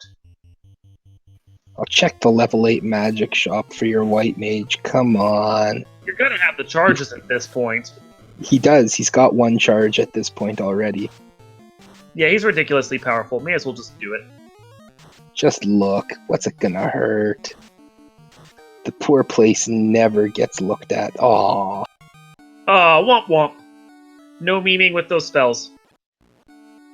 See? So now That was gonna he be lamp, and it was gonna save you. So he is go now. So we should see him quick tear up the asphalt, getting his way over to Tiamat. And already clearing pretty much the entirety of this game. Yeah. You know. No, he's 17 out of 17 or whatever, however many we have on the items. Like 22 maybe. He skipped a T-Rex fight. 20 of 20. I've been watching enough Final Fantasy 4 Free Enterprise that 17 of 17 catches me. So yeah, he doesn't care about any fights. He is so good on experience right now, he doesn't care. Even these blizzards he can kind of shrug off, too. That red wizard can't exactly shrug him off. You got life twos, who cares? It's fine. That'd probably be the only thing that I could see him going back to buy at this point in time. Is going to pick up life 2 on that red wizard now. Yeah, and that's an easy pass to make while you're along the way. You're going to be in the range when you wander up to Topher at that point. Not a big deal.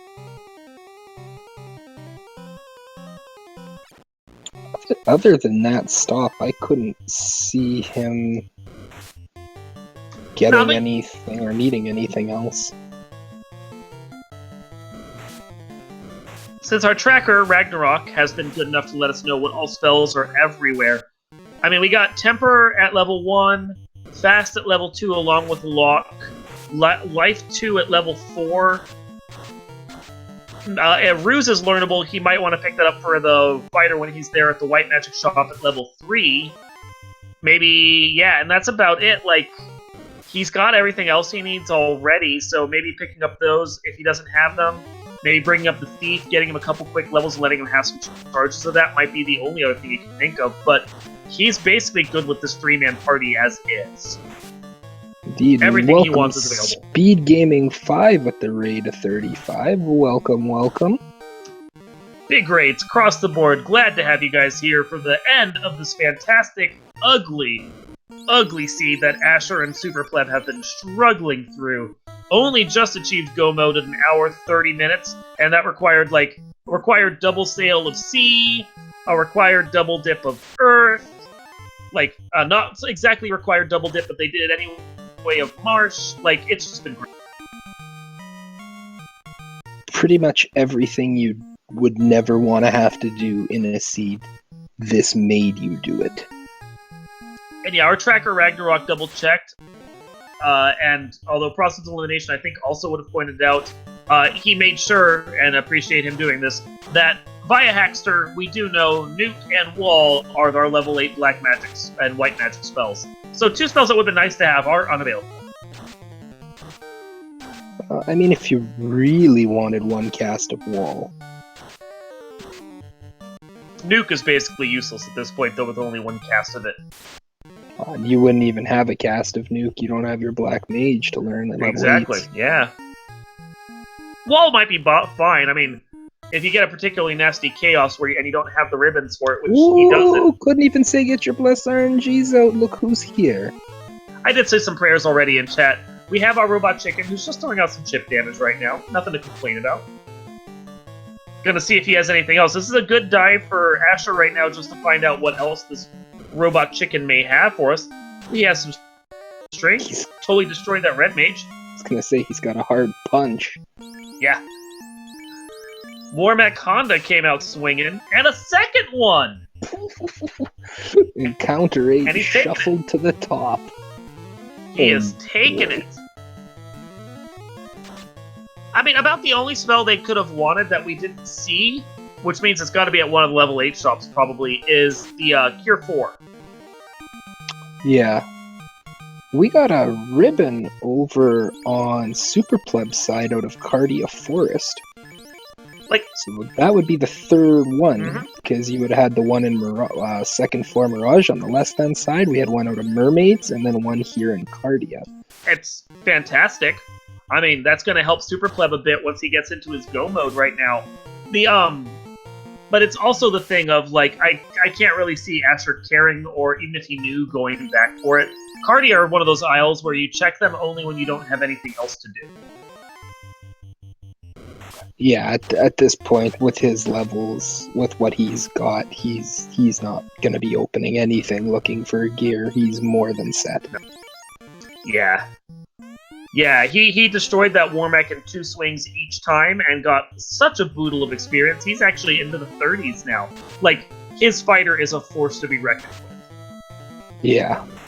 There's not going to be much that's going to slow him down outside of a ridiculously slap-happy Kraken, maybe. Yeah, with levels like that, you're looking at sitting there going, okay, overwhelming force, every one of the bosses, see if I can just get through them as fast as possible. This Tiamat actually has a surprising amount of health for a level Absorb. 1 or round 1 boss. Yeah.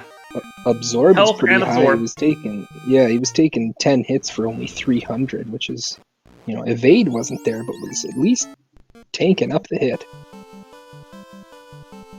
I didn't hear the jingle saying that Asher had saved. I'm assuming he did, and he just reset fast enough.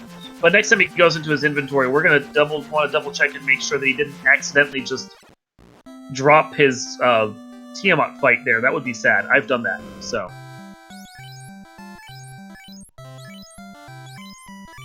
Making sure to pick up life. Can't say I blame him. Any extra charges you have of that is never a bad thing. Yeah, any extra lives that you can get. I mean, you might not want to use them as much, but they're still useful to have. He's going to pick up life 2 here, I suspect, on the Red Wizard. Okay, and Ragnarok confirming that his orb is lit at this point, and so that's perfect.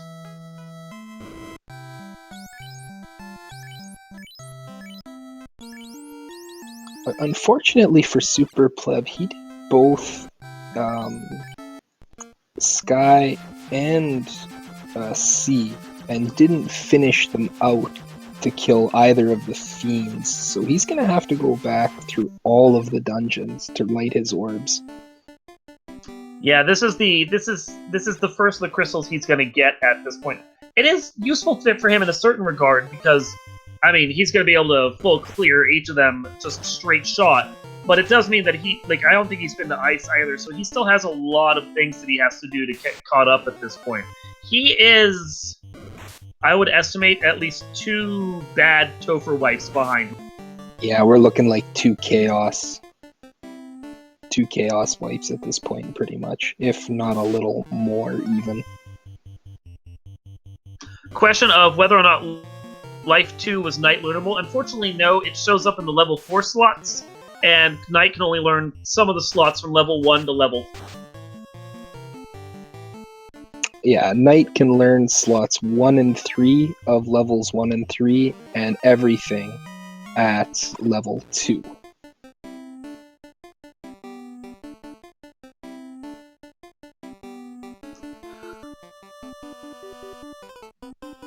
But it does put some of the good spells on the table for him. I mean, I'd probably grab the heal 2 for him if he can have it. Heal 3, Ruse. Those are all potentially on the board. Ruse on your Knight is nice just in case you want to give the defense sword to someone else.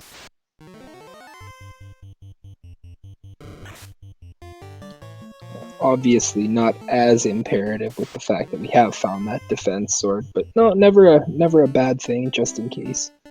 No, certainly not.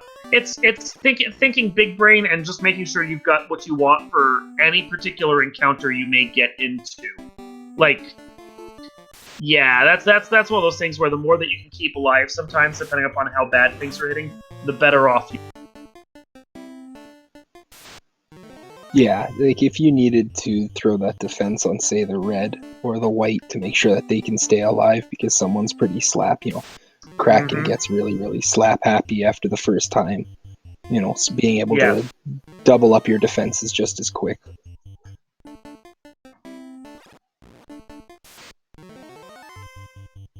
And I mean, he can always bring that ninja back, and there's a ton of decent spells for the ninja as well for those first 4 levels that he can learn.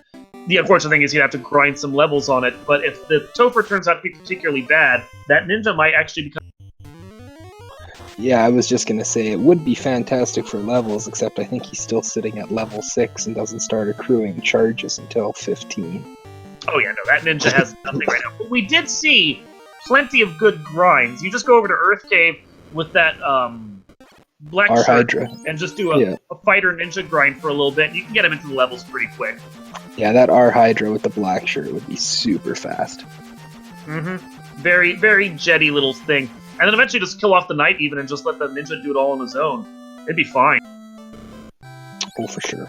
He'd be able... You could get him up to 20 real fast if you wanted. I guess 21 would make the most sense, then you'd have all 4 charges. That tracks, yeah. If you're going that far. And then he's a nice little backup tank as well, and the Ruse and Defense Sword charges for each of them actually kind of make sense. So Asher looks like he's done all the shopping he cares about doing. He's heading his way over to the Temple of Fiends. Does a quick save, pops in. We're going to see if anything catches him before he gets to the orb. That's and 1 hour, 38 minutes, and 4 seconds, asher1611 is the first to enter the Temple of Fiends. It has to be said, though, with how incredibly trolly this seed was, making you sail back and forth multiple times, this is a fantastic time being put up by Asher. It really is. It really is. I mean, he got lucky not having to full clear the bottom of Earth, not having to full clear any of Volcano, and skipping full clearing the right side of Sea Shrine. So, while he might have done a couple full clears he didn't want to do, most of Marsh, all of Sky, at the end of the day, he actually got away with having to check not all that much in the way of, extra dungeons. No, it wasn't so much the dungeon checks that were the issue, it was definitely just... Sailing. It was the sailing, just the physical distance that had to be covered. Playing that loot, going through the door, not even going to meme and check that door for us. So he is onwards now. Meanwhile, Pleb gets his loot, so that's one less check that he has to do now. And here's another raid, Speed Gaming 2 jumping in with 135. Welcome to the end of this absolutely great FF1 randomizer between Asher and TheRealSuperPleb. Well, you guys have missed some. You guys have missed some very interesting times, making us sail with a required marsh to a required double earth dip, which forced us. The seed sort of said to us you should really go to Sky, and that turned out to be a bust, to then force you to go to Sea Shrine, and then get a bunch of fetch quests just to get a canoe at like the hour and 5-minute mark. It's been fantastic. And I don't want to jinx them. This is potentially the end of this seed. We have had some people go into Topher and then get basically stuffed by nasty bosses and spend another 40 minutes or so there. But we're hoping keep doing that. We're hoping that Asher is able to get through this on this dive, and that'll be that. That said, SuperPleb is really hoping, without even knowing it, that Asher has a couple nasty wipes and gives him time to get caught up. Yeah, he needs some help for sure at this point. Oh no, Super! You gotta turn around and go to that item shop. Oh no! Did he not buy the item? No, he walked right by it. I think he's banking that this is gonna be it, but it's just not possible because you can't get the dud items out of the item shop. Oh, he's leaving. No, don't leave. No! No! Go back. Pleb! Oh boy! Oh. Pleb, there's not an item shop down there.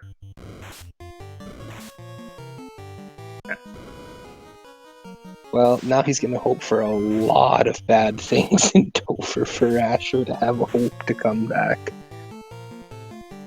He's got to remember he needs to go back to Gaia. That's like, this is going to be terrible if he doesn't remember that. Yeah, that's forgetting. I don't know if I can necessarily blame him with all the running around and all the things he's already collected, forgetting that he hasn't done gotten the vendor item at this point. Yeah. I could see it slipping his mind. I can totally see it. Heck, I've forgotten to go to Bicky after fighting Bicky, so like it happens. One thing that we had a point of, someone was asking whether or not this was Air Week at this point. The weeks start for Swiss on the Monday after we do the reveal show in the evening, which will be going on tomorrow night, I believe, at 9 on Randomania. So we won't actually be switching over to air flags until after tomorrow night. Yeah, this is our final Fire Week. This is the final match of Fire Week where it was all about Carrie and her little red dragon chest. So there are some of those waters that we found, and hey, they're unrunnable too, whether or not the Nagas are with them. So that's just ugly all around. Oh, for some reason, that thief is showing them that, look, I have iron armor. Yeah, he really showed them the business with that iron armor. Well, Pleb, I think, realized he had to check the item shop here. He's gone back. Good. He may have been hoping he didn't have to, but it's a few extra steps. Still, he's got it. That's good. It's one less thing to worry about. Seems a little angry about that. Yeah, I think that was one of those situations where he didn't route out properly, thinking that the opal or the power bunk or something could be there when in fact it couldn't. It had to be the key, given the progression of what was left. Mm-hmm. And unfortunately, Asher gets another one of these unrunnable encounters here. Floor is just littered with them. But he is up to level 32, I think, on just about everything. Yeah, that knight's going to be swinging hard. Yeah. I mean, that is great. You want your 32 breakpoint for that. Well, Masa's 24. 32, I believe, is Vorpal or X. There's another one above 24, isn't there? No, the fifth hit comes in. I'm fairly sure fifth. Well, what I was saying is I think there's actually a 6th hit for the Masamune beyond that. Is there? Man, I gotta look things up again. Who knows? I memorized the black belt at one point, 21, 32, 42, and then I think it just completely wiped everything out of my brain. Falconic, though, has these numbers better than I do, because I'm dyslexic. And 35 is the next level for your next breakpoint on the Masamune. Or 32. Oh, wait. Now we're... Okay, chat, figure it out. Someone go get the answer. I'm gonna trust Falconic right now. He's with this community for a while. It's a number. Just head towards a number and you'll get something. It's fine. Of course, all of that is thrown out the window the second you decide to use, like, the blessed and cursed items. Oh, wow, I missed Kraken. Kraken was there and gone. Kraken had no health whatsoever. So apparently, we're talking... for chat there, we're asking, NASA, does it have a 6th hit, was the question. 35. And if so... Moist Mogwai's Mogwai Power Guide says that it's 35, and that is a very well-researched guide. I'm going to trust that guide. Perfect. Thank you very much, chat, Falconic, Moist Mogwai. If anyone doesn't know who Moist Mogwai is, she's the leader of the Duckling Initiative at this point, and has put together pretty much everything that you could ever want to know about running this game. It's anything you ever want to know, anything, all the ins and outs, all the breakpoints, best routes, step counts, anything at all that exists in this randomizer. So, if you're a noob runner and you're looking to do something, the Duckling Initiative that's existing in this, join the Discord and get hooked up with that, because there are so many things that you can learn. Going to point out right now, Asher is getting a bit of business here from Tiamat 2. Not dealing out a lot of damage per se, although the red mage is down. But the unfortunate thing is that they're also very absorbing, so it's not taking a lot of damage from his fighter, and seems to have just enough health to make this a bit of a pain. Seems to have some health as well. Yeah, this is a strong Tiamat. Not the worst I've seen so far, but bad enough that it took... And SuperPleb finding out that that Warmech encounter is in fact pretty common, that encounter 8 got shuffled to a more common encounter, as he's now enjoying some robot chicken. Getting some of that sweet, sweet robot chicken meat.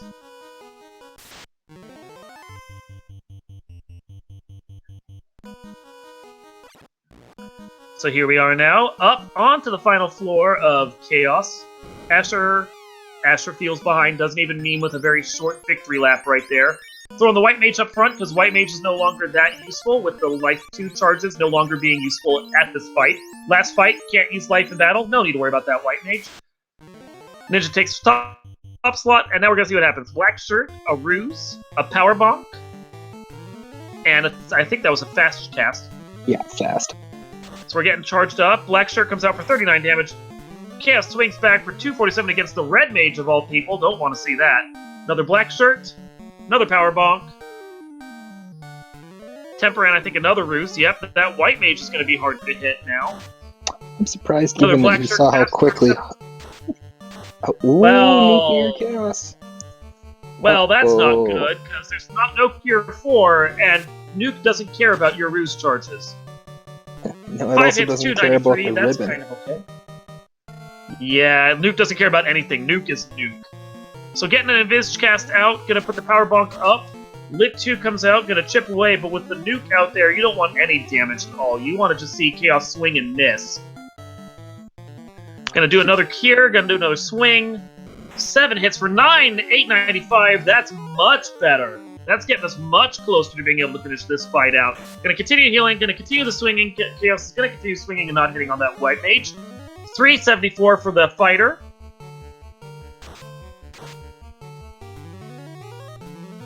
Chaos swings back with a Fire 3 cast. Another hit. 6 hits for 671. Gonna continue this buffing. This buff parade is working out great. 2 hits, 125. Coming in. Invis 2 casts across the board. Chaos is just chipping away with Lit 2. Can't have that much more. Gonna be on his heels. 2 hits, 125. Come on, fighter, you can do this. White Mage is down. It's gonna be hold A and pray at this point. 5 hits, 944. Still doesn't bring Chaos down. Point. Zap comes out, misses. 4 hits, 651. Then hold A and pray. Chaos is down.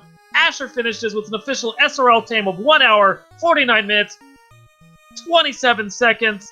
And right behind, unfortunately for SuperPleb, we do have a forfeit, but that was a great race from both of them. GG's across the board. Congratulations to Asher for taking out that very tanky Chaos. That had well over 3k HP on that Chaos, so he was not thin, and he seemed to have some absorb and evade as well at times. It was only those crits that were really getting through to do anything. Whew, I need a minute now. Gotta catch my breath. SuperPleb was not gonna take an interview. Cannot blame him. That was a rough beat for him right there. Gonna see if Asher's gonna jump in. May not. I think he's got kids and may not be able to talk right now and wake them up. So he's gonna see if his phone can work outside. But whether or not they join up with us, I want to give big GGs to both of them. That was a fantastic race. It destroyed my voice there at the end. Well done, guys. So, Elmars, what did you think of that whole fiasco? That was a fantastic seed to watch. I don't know how fantastic it felt running it, but the making you run back and forth and sail multiple times to each continent to get things, that just must have felt really frustrating for them. But But again, given all of that, still finishing with a 149 time, which is respectable on a lot of flags for this, is really impressive by Asher. Yeah, that was an impressive run right there for him. Considering how long he had to dig through all of that, that was great across the board. I see Asher has joined us, but he's still... While he's on mute, we're going to take a moment and let you guys know about what else is going... Wait, I say we'd let you know about what else is coming up for the spring tournament this week, but we're at the end of the week. So what we have tomorrow, I believe we have an Iron Gall match going on tomorrow on Randomania. That's going to be Caleb versus Crab Cakes with some really dumb flags, which is, dumb flags are the best. Then on Randomania Prime as well at 9 o'clock, we will have our Fire Flag reveal show, finding out... not Fire Flag. Sky Flag reveal show, because we already know what the flags are going to be. They're going to be Sky, process of elimination. And then we get to see who's going to be facing whom, and how bad some of those pairings are going to be. I am dreading anyone I get paired up with in the 2-1 bracket right now. That is going to be uglier than 3-0, I think, at this point. And then after that, at 11, we have an Iron Gall match between myself and Zenobian. That is going to be 2 seeds, 1 controller, a whole lot of stupidity right there on Randomania. Asher, are you with us?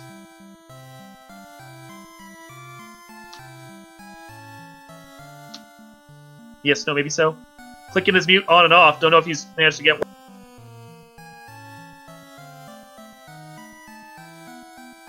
I don't hear Asher. I actually don't hear anyone at this point. I'm not sure if anyone's talking. Seems to be having some technical difficulties. Oh, wait. Asher? Can you hear me? There we go, Hey, buddy. we can hear you. How you doing?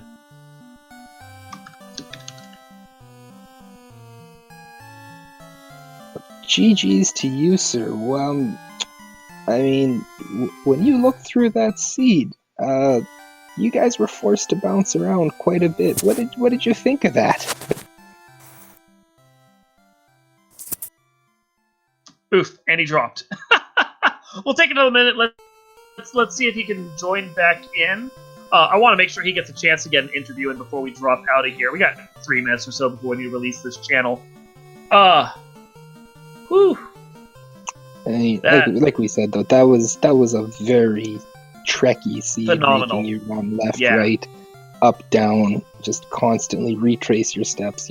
One of the things you always want to do is say, when I wrote this out, I don't want to double dip things. I don't want to, this seed absolutely forced multiple double dips. There was nothing you could do about it.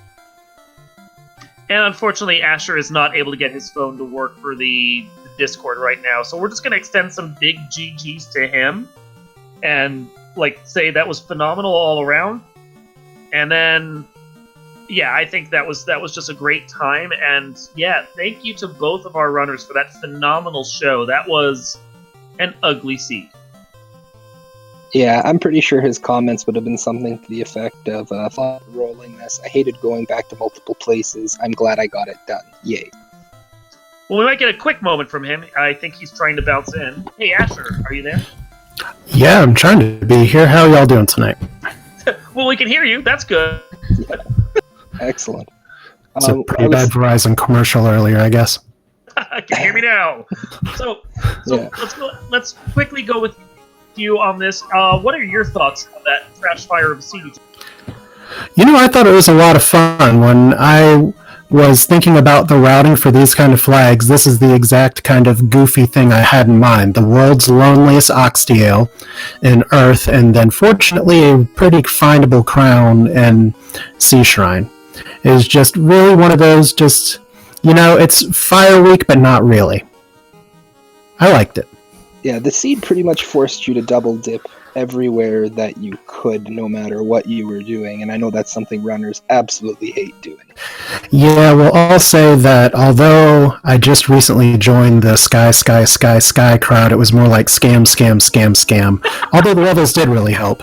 Yeah, we were talking about that when we were like, boy, this seed is screaming in your face. Here's a chime, here's a cube, you haven't found anything. There's 53 chests. Go. Yeah, no.